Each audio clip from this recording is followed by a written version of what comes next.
예, 오늘은 조금 뭐 시간적으로도 여유가 있고, 그리고 뭐 전체적으로 시장 상황에 대해서도 우리가 좀 여유로움을 가지고 갈 수 있기 때문에 그렇게 뭐 긴박하게 급박하게 움직임을 가져갈 필요는 없을 것 같아요. 방송 자체도. 그래서 오늘 뭐 누가 뭐라고 해도 여러분들도 잘 아시다시피 운수장비 업종 자체가 굉장히 큰 폭의 상승이 나왔습니다. 4%대 상승.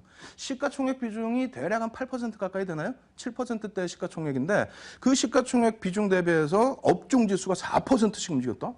굉장히 크게 움직인 겁니다. 그래서 지난주에도 삼성전자와 하이닉스가 시장에 미치는 영향력, 또 거기에 전기전자 업종이 시장에 미치는 영향력, 예전에도 그런 거 분석을 해드렸죠.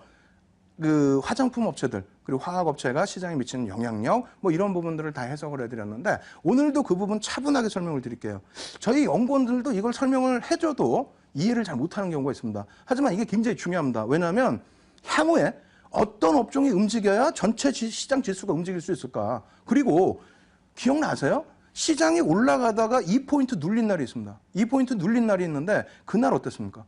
2포인트 눌렸는데 종목은 530개 이상의 종목이 오르고요. 하락 종목은 280개 정도뿐이 안 됐습니다. 무슨 얘기냐면은 그 당시의 기준에 삼성전자와 하이닉스 두 종목이 시장지수 12포인트를 빼먹은 거예요. 네? 시장지수 11포인트 빼먹은 거 빼고 나면은 실제 그날 마이너스 2포인트였거든요. 그럼 실질적으로는 두 종목만 제외하고 나면은 시장은 10포인트 상승이었다는 거죠. 그랬기 때문에 여타 종목군들의 상승 랠리가 나온 거고, 체감 온도가 따뜻해진 겁니다. 그로부터 한 2, 3일 지나고 난 다음에 어떻게 됐습니까? 하이닉스 반등 나오고 삼성전자 반등 나오다 보니까 지수는 올라가는데 내 종목은 못 가. 예? 종목이 못 간단 말이에요. 지수만 가고. 그러다 보니까 야 이거 안 되겠구나 하고 막 투매하시고 혹은 종목 바꾸시고 아무런 이유도 없이. 그렇게 되면 결과적으로는 나중에 발만 동동동동 굴르는 그러한 어처구니 없는 전략의 후유증이 나올 수도 있다는 겁니다. 그래서 오늘 기준에서는요. 조선업종 그리고 뭐 자동차 업종 합산을 해서 운수장비 업종인데 그 부분이 오늘 시장에 미친 영향력 부분 보고요. 그다음에 조선업종의 예상치, 예측, 앞으로의 예측, 그다음 자동차 업종에 대한 예측을 간단하게만 보여드리도록 하겠습니다. 자, 먼저 화면 놓고 보시게 되면요. 표가 좀 복잡할 수도 있어요. 근데 뭐 굵은 선으로 이렇게 쭉 줄을 거놨는데 코스피 지수 기준에서 오늘 제 기억이 맞다면 2083포인트일 겁니다. 뒷자리는 잘 모르겠어요. 2083.6 얼마인가요? 하여간에 코스피 지수가 시가총액이 지금 코스피 시장이 1293조입니다. 뭐 당연히 시총 비중 100%죠. 그리고 오늘 등락률이 0.5% 움직였고 지수의 영향 비중은 10포인트가 올라왔다는 겁니다. 그런데 운수장비 업종의 시가총액 비중이 지금 100조예요. 솔직히 삼성전자 한 종목의 시가총액 비중보다 사실상 좀 못하긴 합니다만 운수장비 업종이 102조 원에 달하고 있고요. 그것이 시가총액 비중으로는 7.89%입니다. 7.89%를 차지하고 있는 업종의 등락률이 4.29% 급등이 나오다 보니까 이쪽에서만 차지한 포인트 비중, 오늘 지수를 7포인트를 운수장비 업종에서 끌고 올린 거예요. 그러다 보니까 혹시라도 오늘 운수장비 업종, 조선주, 자동차주 안 갖고 계신 분들은 소외감 때문에 야 시장 10포인트 올라왔는데 내 종목은 못 갔어. 이거 문제 있는 종목이네 하고 내동매매 하실까 봐 말씀드리는 겁니다. 이렇게 해서 오늘 같은 경우에 쏠림 현상이 나왔는데 그렇게 나쁘지 않은 쏠림 현상이라는 거예요. 나쁘지 않은 너무 투기성의 흐름이 아닌 정상적인 흐름에서의 가격 반발력이기 때문에 일단은 이러한 부분들 쏠림 현상이 있어서 여러분들 일부 종목이 못 갈 수도 있으니까 뭐 그 부분에 대해서 종목에 대한 우려는 갖지 마십시오. 자, 조선업종하고 자동차 업종 움직였다고 말씀드렸는데요. 조선업종의 히스토리, 뭐 짧은 구간에서만 말씀드리면 어찌 보면 조금 재미난 흐름입니다. 그런데 가지고 계신 분들도 계시니까 뭐 재미나다 표현한 거는 제가 말실수를 했다 이렇게 말씀드리겠고요. 7월 1일 기준에 삼성중공업이 해양 플랜트 대규모 수주, 5조 원대 해양 플랜트 수주 발표가 나오면서 삼성중공업뿐만 아니라 조선주들이 그냥 강력한 반등 랠리가 나왔죠. 반등이 나왔습니다. 강력한 반등이. 그랬는데 7월 15일 날 대우조선해양이 2조 원대 손실 은폐 의혹 그리고 워크아웃설이 거기서 이제 불거지게 돼버렸죠. 그래서 국내 은행들이 21조 7천억 수준의 신용 공여를 하고 있는데 말 그대로 익스포저, 손실을 볼 상황이 돼버렸잖아요. 대우조선해양이 말 그대로 뭐 나 힘들어해서 워크아웃 진행해버리면은 우리 은행들은 어떻게 됩니까? 난리가 납니다. 그렇기 때문에 7월 15일 같은 경우에 대우조선해양의 하한가, 사실상 시장 지수에 미치는 영향력은 다소 제한적이었는데 대우조선해양과 그리고 조선업체들의 급락, 플러스 시가총액 뭐 20조 원씩에 달하는 이러한 신한주주라든가 금융주들의 추가적인 조정, 이 부분 때문에 시장이 많이 흔들린 겁니다. 거기에 한번 이렇게 안 좋은 흐름이 나오다 보니까 7월 17일 날은 어떻게 됩니까? 삼성중공업 해양플랜트 부분에서 1조 원대 뭐 하락 소식이 아니라 죄송합니다. 1조 원대 손실에 대한 소식이 들어왔죠. 그렇게 되면서 추가적인 급락, 거기에 현대중공업의 실적 부분도 역시 부정적으로 해석이 되면서 굉장히 힘들게 했습니다. 다만 오늘 같은 경우에 주채권은행이 어디죠? 산업은행입니다. 산업은행에서 대우조선해양의 유동성을 지원해 주라는 것을 뭐 특정 언론사에서 제출을 했죠. 그 기사를 내줬습니다. 그러한 내용을 바탕으로 해서 어찌됐건 조선주들의 급반등이 나왔는데 이 추세 부분 뭐 차트 보면서 조금 이따 설명을 드리고요. 과연 지속될 수 있을까? 다만 과매도 권역에 가지고 계신 분들은 뭐 투매는 조금 자제하시는 게 나을 것 같고요. 자, 두 번째로 이 부분에 대한 해석 부분이 시장에서 어떻게 나왔는지를 봐드릴 텐데 장 마감 이후의 흐름이 되겠죠. 올라왔는데 뭔지는 몰라. 올라왔는데 이 부분에 대해서 이제 운수장비 업체 전체적입니다. 자동차도 마찬가지고 그리고 뭐 조선에도 일부 영향 부분이 있을 수가 있는데요. 어찌됐건 원엔 환율의 일봉 차트 놓고 보시게 되면 어떻게 됐습니까? 원엔 환율 별로 안 보이실 수가 있어요. 왜냐하면 엔화 부분이 사실상 900원이 이탈이 됐습니다. 숫자가 잘 안 보이시는데 900원이 이탈되는 흐름까지 연출이 됐다가 지금은 어떻게 됐습니까? 930원대 수준까지 되돌려지는 흐름까지도 연출이 됐다라는 겁니다. 거기에 월봉으로 놓고 보시면 사실상은 죄송합니다. 조금 전에 월봉이었고요. 지금 일봉 차트의 기준이 되는데 일봉으로 보시게 되면 이제 뭐 이러한 원달러 환율 기준에서의 흐름, 원달러 환율에서의 흐름이 뭐 어떻게 돼 있습니까?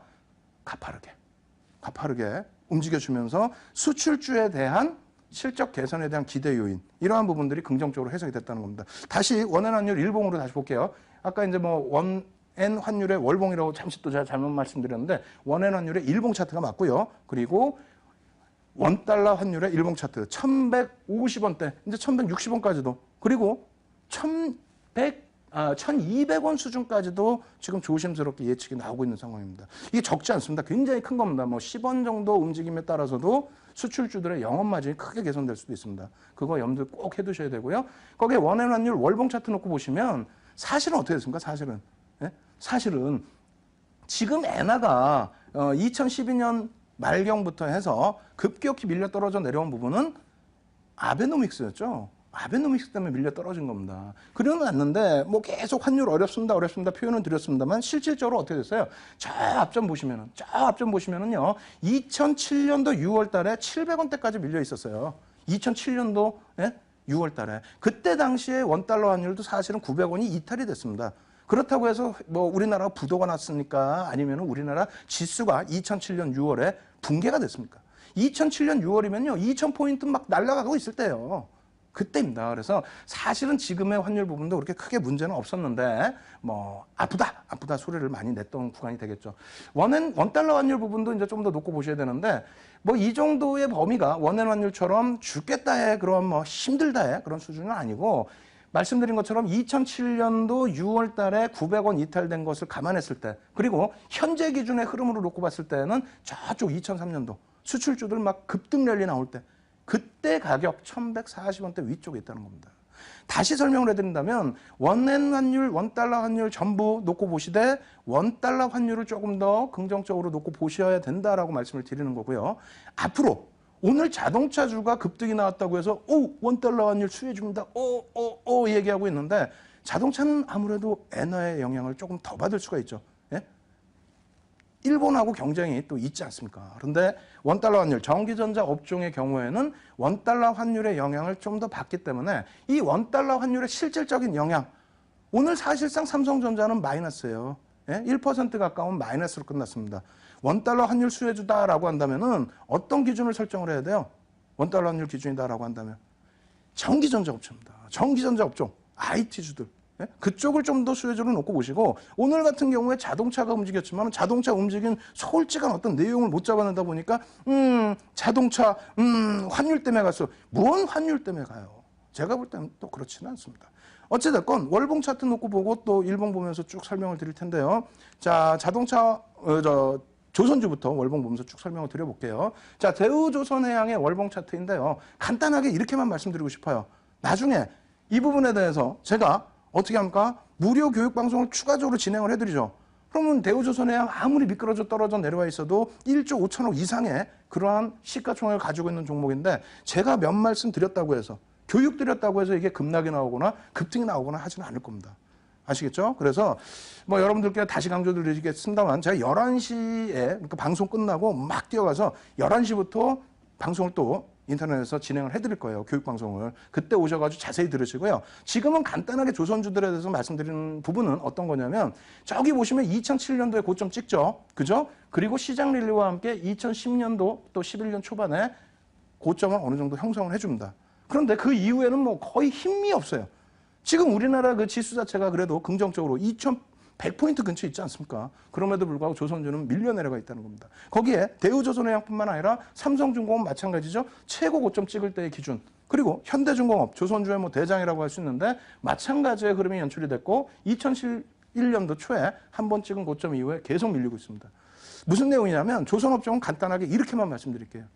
조선주들에 대해서 다른 부분에 대한 사업 영역이 확대됐다 할지라도 조선주는 말 그대로 조선주인 거예요. 조선, 배를 건조하는 거에서 어찌됐건 간에 수익을 내야 됩니다. 해양 플랜트나 다른 쪽의 사업도 좋지만 그렇다면은 전 세계 글로벌 시장의 선박에 대해서도 보셔야 되죠. 딱 한 가지입니다. 선복 과잉이 2007년 이후에 지속이 됐다는 겁니다. 그리고 선박의 수명이 어느 정도예요? 20년에서 30년입니다.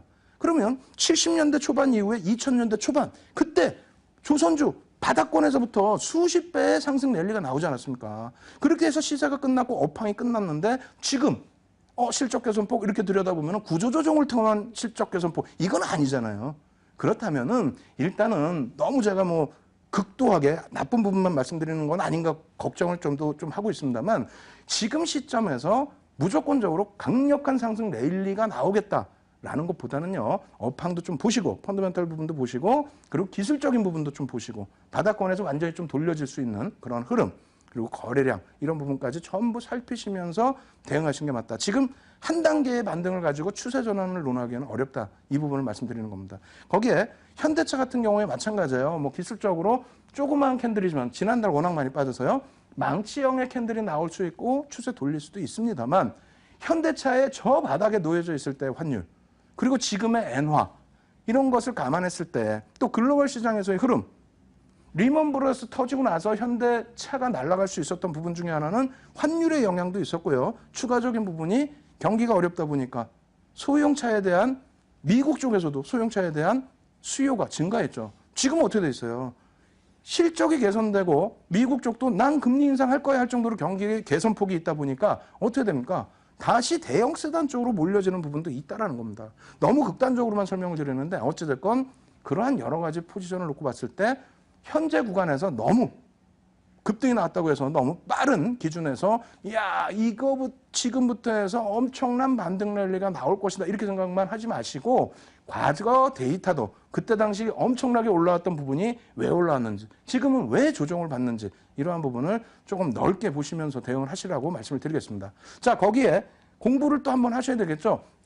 앞으로 시세가 나올 거냐 안 나올 거냐 그런 부분 말고요. 공부를 하셔야 되는 부분 중에 하나가 요겁니다.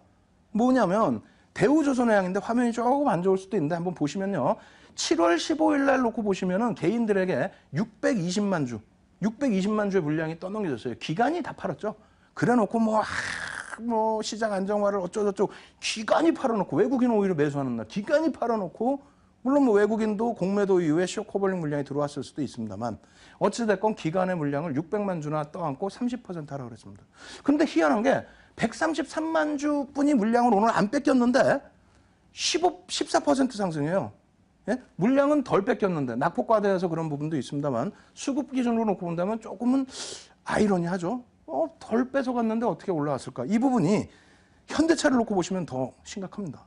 어떤 거냐면 현대차 기준에서요. 오늘 종가가 아니라 이제 이게 6월 2일입니다. 6월 2일 날 아시죠? 이날도 윤 정부가 화요일마다 여러분 찾아뵙는 날이었습니다. 6월 2일 날 현대차 그룹주들 다 붕괴됐죠. 보시면은 13만 8,500원, 16,000원이나 하라 그랬어요. 10%. 그리고 거래량 340만 주였는데 거래량 340만 주 중에서 외국인이 100만 주를 팔고요. 그리고 개인이 150만 주를 샀습니다. 그리고 기관이 55만 주를 팔게 됨으로써 얼마 빠졌다고요? 10%의 하락이 나왔습니다. 그런데 오늘 기준 보시면요. 160만 주 개인이 떠안았을 때 10% 하락했는데 오늘 보시면 어떻게 돼 있어요? 개인들, 순매수 기준의 개인들이 12만 5천 주뿐이 안 뺏겼는데 딸랑 12만 5천 주면은 160만 주 대비해서 12분의 1 정도 되나요? 그 정도뿐이 물량 안 뺏겼는데 주가는 9,000원, 7.2%나 올랐다는 겁니다. 이거 잘 고민해 보셔야 돼요. 야, 외국인 12만 주뿐이 안 사고 개인 12만 5천 주뿐이 안 뺏기고 기간은 8기까지 했는데 이거 이상하네 라고 생각하실 수 있는데 자, 시간 없습니다. 짧게만 설명드릴게요. 이게 외국인과 개인과 기관이 3명입니까? 3명이서 지금 앉아서 고스톱 쳐요? 1명이 따고 2명이 잃은 거예요? 매번 시황 보면 그래요. 시황에서도 오늘은요 외국인이 200억 팔았고 시장에 빠졌습니다. 외국인이 1명이냐고요. 아니라는 겁니다. 마찬가지예요. 종목 놓고 보시면 이 밑에 똑같은 날짜 기준입니다. 포지션 어떻게 됐습니까? 외국인이 오늘 27만 주 팔았어요. 그리고 기관이 오늘 얼마 팔았습니까? 27만 6천 주를 팔았습니다. 현대차는 개인들이 사고 팔아봐야 주가에 영향력이 거의 없어요. 미치는 영향력이. 외국인과 기관의 방향성에 따라서 흔들리겠죠. 그런데 외국인과 기관이 27만 주, 27만 6천 주, 54만 6천 주를 팔았는데 밑으로 때려 팔았나요? 아닙니다. 올라오고 있는데 위에서 팔은 거예요. 그렇겠죠. 그러니까 주가 올라왔겠죠. 그리고 실질적으로 매수는 어떻게 됐습니까? 예? 순매수만 놓고 보시니까 안 되는 거예요. 매수는 어떻게 돼 있어요? 매수. 외국인들 39만 6천 주, 기관 27만 3천 주. 합산하면 대략 얼마입니까? 67만 주를 그냥 위로 막 사줬겠다는 거예요. 왠지는 솔직히 저는 모르겠어요. 환율 때문에? 환율이 뭐 어제 오늘만 움직였어요? 최근 들어 계속 움직였어요. 윤정도 맨날 강조드렸어요, 환율을. 예? 근데 어찌됐건 오늘 이 양쪽에서 67만 주를 위로 올려 샀기 때문에 물론 외국인끼리, 기관끼리 같은 창구에서 같은 운영사에서 손바뀜을 했을 수도 있습니다. 근데 금융당국에 혼날 일 있어요? 통정매매예요? 아니잖아요. 그런 부분이 아니란 말입니다. 그래서 이 부분이 별로인 것 같지만 여러분들 잘 생각하셔야 돼요. 시장도 마찬가지고 종목도 마찬가지입니다. 애게 이것뿐이 안 뺏겼는데 애게 이것뿐이 안 샀는데 무슨 말씀? 손바뀜을 놓고 보셔야 추후 흐름을 놓고 볼 수 있다. 그래서 오늘 현대차 7% 오른 거는 12만 주 사서 올랐습니다. 이거 아니에요. 어디 가서 그렇게 얘기하면 창피한 거예요. 여러분들은 윤정도하고 같이 방송을 통해서 교육을 하셨다면 야, 매수 기준에 한 67만 주 들어왔더라. 대박이더라. 그래서 올라갔더라. 아시겠죠? 무슨 말씀 드리는지. 더 자세한 내용은 추가적으로 복습해드릴 때 그때 깊이 있게 배우시기 바랍니다. 아시겠죠? 자, 마지막으로 이제 그 종목 일봉으로 놓고 보면 설명을 드려볼게요. 짧게. 대우조선해양의 일봉 차트입니다. 지금 급락이 발생될 때 갭이 나왔어요. 요즘 우리가 갭 배우지 않습니까? 이 갭이 나와 있는데 이 갭 부분에 대한 어느 정도의 지지 라인이 형성된 상태에서 갭이 지금 계속 나왔단 말이에요. 이 갭에 대해서 갭을 메꾸지 않는 한, 갭을 메꿔주는 흐름이 나오지 않는 한 추세 부분의 완벽한 반전은 어렵다라는 거 꼭 염두에 두시고요. 그리고 삼성중공업 마찬가지입니다. 그리고 현대중공업도 역시 마찬가지예요. 갭에 대한 부분 혹은 추세에 대한 부분을 완전하게 돌려진 이후에 여러분들이 접근하실 수 있는 범위 그렇게 놓여져 있다 이렇게 말씀드리겠고요. 마지막으로 현대차의 일봉입니다. 현대차 여러분들 같이 공부하셔서 이거 배우셨다면은 바닥에서 뭐가 떴습니까? 바닥에서 샛별형이 떴어요. 샛별형, 갭이 없는데 갭이 왜 없어요? 갭이 왜 없어요? 음봉 떨어지고 양봉에 부딪혀 있으면은 양봉 시가가 갭이 발생된 출발이지 않습니까? 그리고 오늘 갭 상승 이후에 금요일 날 몸통의 절반을 뚫고 갔다? 그럼 거기서부터 매수 구간인데 만약에 놓치셨다면은 일단은 거래량과 추세 부분 모든 걸 확인하고 대응하셔야지 무조건적으로 원달러 환율? 원엔 환율? 그렇게 접근하시면 안 돼요. 내동매매보다는 조금 더 지켜보자. 결론 조선업종, 자동차업종, 바닥 반등 강력하게 추가적으로 나오기를 저도 기대를 합니다. 다만 실질적으로는 시장 수익률에 멈출 가능성이 높다. 그렇기 때문에 여러분들도 어떻게 하셔야 된다? 내동매매보다는 제한적으로 가져가셔야 된다. 이렇게 말씀드립니다.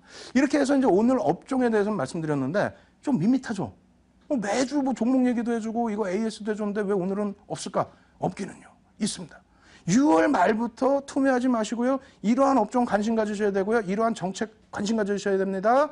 라고 말씀드렸던 종목에 대한 AS 빠르게 진행해 드릴게요. 네? 뒷부분 또 비법 배워야 되니까 종목 AS 빠르게 진행해 드립니다. 자, 화면 놓고 보시면은 메리스 관련해서 벌써 이제 언제부터요? 계속 말씀드리고 이 표 자체가 지금 어떻게 됐냐면은 6월 23일 날 메리스 관련해서 표를 갖고 나온 건데 자 놓고 보시면 이겁니다. 이거예요. 여기에서 또 동그라미 쳐드렸어요. 하나투어, 쇼박스, 리옹쿠첸 뭐 이렇게 쭉 있는데요. 보시면은 리옹쿠첸은 어떻게 됐습니까? 계속해서 여러분들께 6월 23일 또 6월 30일 그리고 또 7월 14일 계속 가지고 나오면서 말씀드렸던 내용이 추가적인 부분에 대해서 긍정적으로 놓고 보시라고 말씀드린 겁니다. 오늘 기준에서 추가적으로 또 급등이 오늘 21일 날 오늘 기준에 또 움직였습니다. 이 종목 어떻게 될 것 같습니까? 제가 판단할 때는 당연히 더 간다라고 생각하니까 가지고 나왔겠죠. 더 가는 이유에 대해서는 뭐 간단합니다. 뒷부분에 무엇을 배웁니까? 갭을 배우죠. 갭 부분에 대해서 또 한번 설명을 드릴 텐데 오늘 고점을 돌파시키면서 또 갭이 또 나왔어요. 또 나왔는데 그냥 나온 갭입니까? 수급이 뒷받침된 갭이죠. 아시겠죠? 그래서 비법 부분에 더 자세히 설명드리도록 하고요. 그리고 하나투어 어떻게 됐습니까? 하나투어도 6월 23일부터 메르스 관련해서 보셔야 됩니다. 직간접적인 수혜 피해 다 갖고 있습니다. 보셔야 됩니다. 7월 14일까지도 지난주까지도 말씀드리고 나서 어떻게 됐습니까? 신의 면세점 관련된 내용 추세 부분 살아있다라고 말씀드렸고 이러한 흐름이 나왔죠. 그럼 여기서도 마찬가지예요. 어떻게 될까요? 수급이 역시 뒷받침되어 있고요. 실적 개선 폭에 대한 기대 요인이 있고요. 앞으로의 성장성에 대한 기대 요인이 있습니다. 거기에 뭐가 있다고요? 갭이 떴죠? 엄청 큰 갭이에요. 저 갭이 어떻게 됐습니까? 메꿔졌어요? 아니잖아요. 우리가 지금 8주 동안 추세에 대해서 공부를 했고 갭에 대해서만 6주차 하고 있습니다. 비법에서 갭에 대해서 또 자세히 설명드릴 테니까 보시고 그리고 하나투어 긍정적인 해석 그대로 가지고 가셔야 됩니다. 아시겠죠? 자, 쇼박스입니다. 쇼박스 같은 경우에도 사람이 많이 모여있는 구간 뭐 이런 내용 거기에 그것만 있습니까? 안에 내용 뭐 쇼박스 중국의 화이브라스와 함께 뭐 앞으로의 성장성에 대한 요인들 갖고 간다. 이런 내용들 계속 6월 23일 또 6월 30일 갭 부분 또 말씀드릴게요. 갭. 예? 지금도 갭 배우잖아요. 바로 다음 타임에 또 갭 배울 거예요. 갭. 예? 그 갭에 대해서 이렇게까지 설명드리고 긍정적으로 놓고 보실 수 있습니다. 결론적으로 오늘 기준에서 다시 돌려놓는 흐름. 저 고점을 치고 올리지 못했습니다만 갭 나오고 나서의 흐름. 내일 또 기대가 되죠. 오늘 일정 부분의 수급은 안 좋았어요. 그렇지만 그 누적 수급이 바뀝니까? 안 바뀐단 말이에요. 어떻게 하실 거예요?